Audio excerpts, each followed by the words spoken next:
El juez de paz es una autoridad que tiene muy definida su mandato, su jurisdicción, su rol. En este caso está aplicando no el Código Penal, sino un código contravencional, que reemplaza en Chubut al antiguo código de falta que manejaba la policía. Y ese cambio, ese clic, no lo hemos hecho como cultura ciudadana, ni lo ha hecho mucho menos la autoridad que es el juez de paz.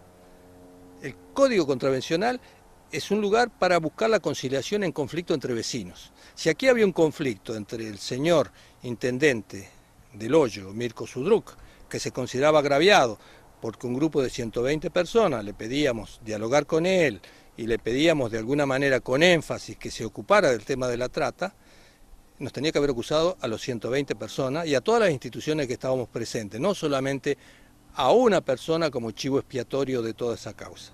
Y si quería hacer una causa penal, tiene que decirla. Entonces ahí estaremos alterando el orden constitucional, que es la libertad de expresión y, de alguna manera, la libertad que tenemos todos los ciudadanos de demandar y peticionar ante la autoridad cuando consideramos que un tema no está suficientemente claro o afecta nuestros derechos. El derecho a peticionar es un derecho constitucional. Si fuimos un domingo hacia su casa era porque estaba cerrado el municipio y el lunes no podíamos convocarnos por razones de trabajo.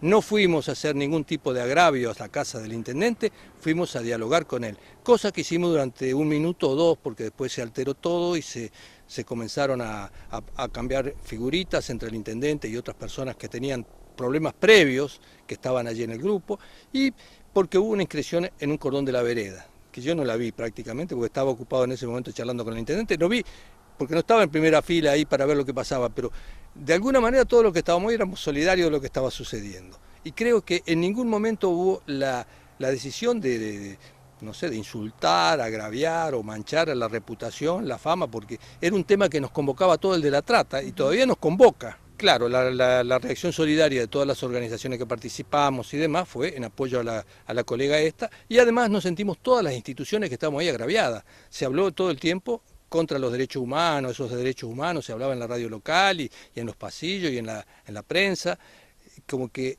los derechos humanos estaban en el banquito de los acusados también.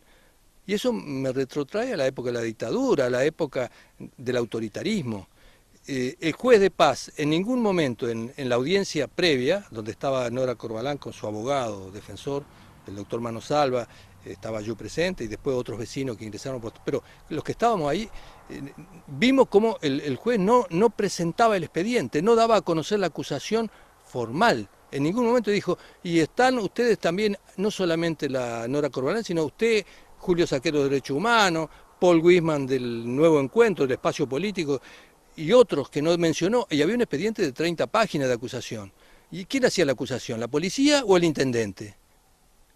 Eso no quedó claro. Por las expresiones públicas del intendente, yo creo que fue el intendente, no fue de oficio la policía. La policía rondó la manifestación con 3, 4 móviles durante todo el tiempo. Hicimos en la plaza pública de los antiguos pobladores a la luz del día, a las 4 de la tarde, no fue nada oculto. Convocamos a todos los partidos políticos, a las organizaciones sociales, a la prensa, para esa tarde, para dialogar y analizar lo que estaba sucediendo. Y recuerdo lo que estaba sucediendo en el mes de abril en El Hoyo. Fue un allanamiento impulsado por el juez federal Leónidas Molde de Bariloche, que envía al Escuadrón 34 de Gendarmería de Bariloche y al 35 del Bolsón, en la Brigada Especial de Investigaciones, para allanar un complejo Solares de la comarca, que es un complejo de cabañas del sindicato petrolero privado de gas y petróleo del Chubut, que tiene la sede en Comodoro Rivadavia.